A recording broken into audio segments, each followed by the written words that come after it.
What does tax evasion and the US government's Bitcoin liquidation announcement have in common? Welcome back, everyone.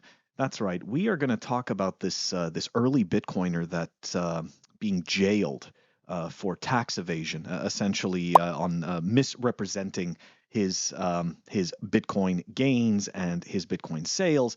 And obviously, the narrative around this story right now is, of course, and obviously, we do not suggest at Pleb Underground that you don't pay your taxes or anything like that. Use your brain, okay?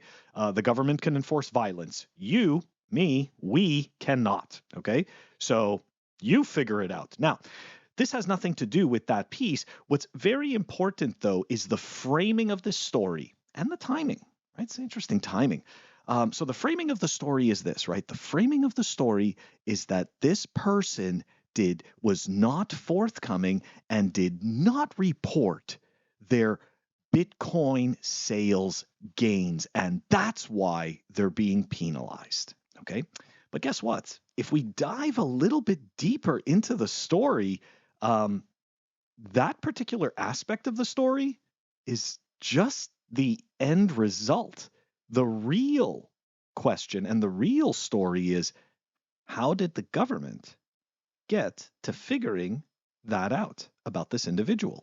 So the story goes like this. Frank Richard Algren III falsely underreported capital gains on over 3.7 million in Bitcoin sales between 2017 and 2019, and apparently owes the US government about $1.1 million in restitution.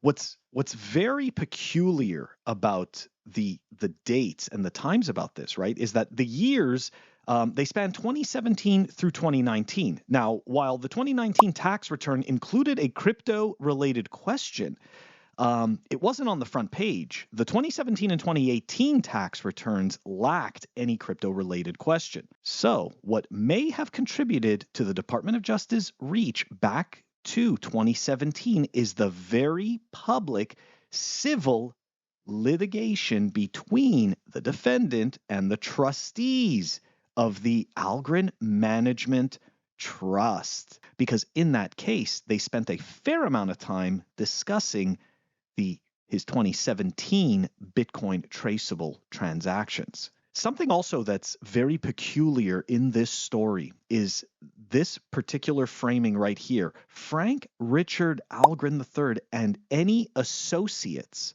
have been ordered to surrender all physical devices. Well, wait a second. I thought that this was an individual that was being cited for tax evasion. Who are these associates and what are they talking about? So this goes back to the original case that has nothing to do with this tax evasion.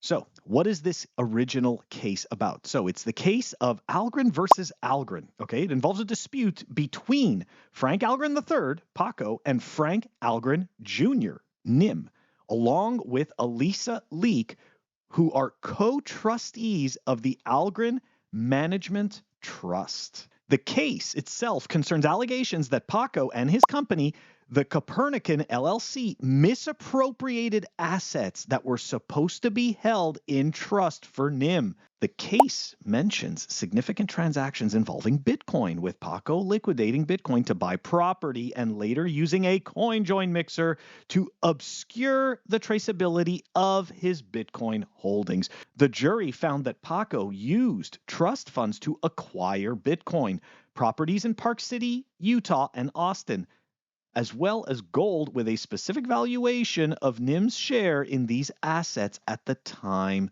of the breach. We can see here that this has nothing to do with an individual incorrectly filing their taxes. Okay, what this has to do with is a prior case, okay, that had to do with misappropriated funds and trying to obscure the sources of money. Okay, so that, to me, this is very interesting. So what's happening is that this particular gentleman is being made into an example, but they're not explaining the whole story, because really the only reason that this came about was because he did very shady business dealings, and he was caught there originally. And then from there, the Department of Justice started poking in. Okay, so, and of course, that particular story happens, look at that, right? Right at the beginning of the new year, leading into tax season. Okay, you got to pay attention to the overarching stories that are taking place, right? Because this is what we live in. I know that people want to imagine that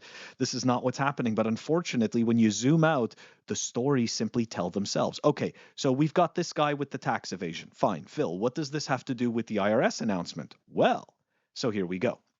So you've got this big FUD, right? You've got this big FUD about this guy who was busted for tax evasion when really it was his business. Now we turn our eye to the other story that dropped. U.S. court greenlights sale of $6.5 billion in seized Silk Road Bitcoin. And of course, what happened, right? What ended up happening on Wednesday, the 8th of January? The markets began to tank. There's no evidence that the US government even sold any of this Bitcoin. All there was a FUD article. So check that out. The day before, we've got the FUD article about the IRS and this tax evader. Now all of a sudden, we have the US court greenlighting the sale of 6.5 billion in Bitcoin. And of course, we all know what happened. Currently, at the time of this recording, which is the 9th of January, the Bitcoin price sunk to around 91,005, which is such a giant nothing burger, and is now trading at like 94K. So yeah, that's it's so ridiculous. Now, what's very interesting about this story is that it's unclear why the document related to the seized Bitcoin surfaced this week. And of course, the Department of Justice declined a comment request. History may not repeat itself, but it definitely rhymes. This is very similar to the FUD that we saw in earlier cycles. There is nothing new under the sun. If you think for a second that the timing or placement of these stories is a coincidence, I would say that you're probably being naive. All of these pieces fit way too well together. Okay, you've got the tax evasion story right away. Be careful, pay your taxes, right? So all of a sudden you're going to get some type of a scare in the market from people who are not doing things correctly when it comes to their KYC Bitcoin.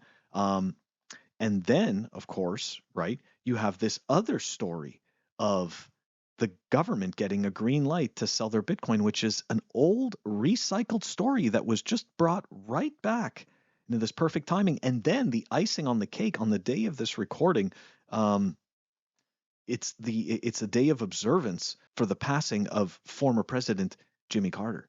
So all the markets are closed today. I mean, obviously Bitcoin's not closed because it just doesn't close, but all the other markets are closed.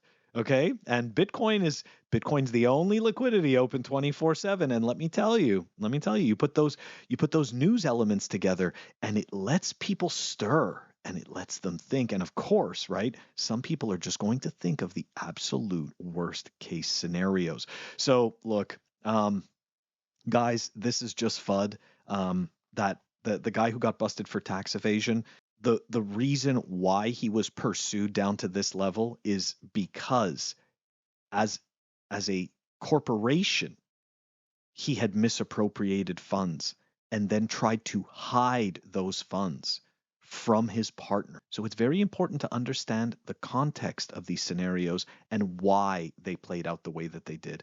But if you think for a second that there's a coincidence between these stories going back to back and all of a sudden the markets being closed the day after, I'm sorry. I don't buy it. I don't buy it at all. Anyways, guys, that's all I wanted to talk about today. I'll catch you next time.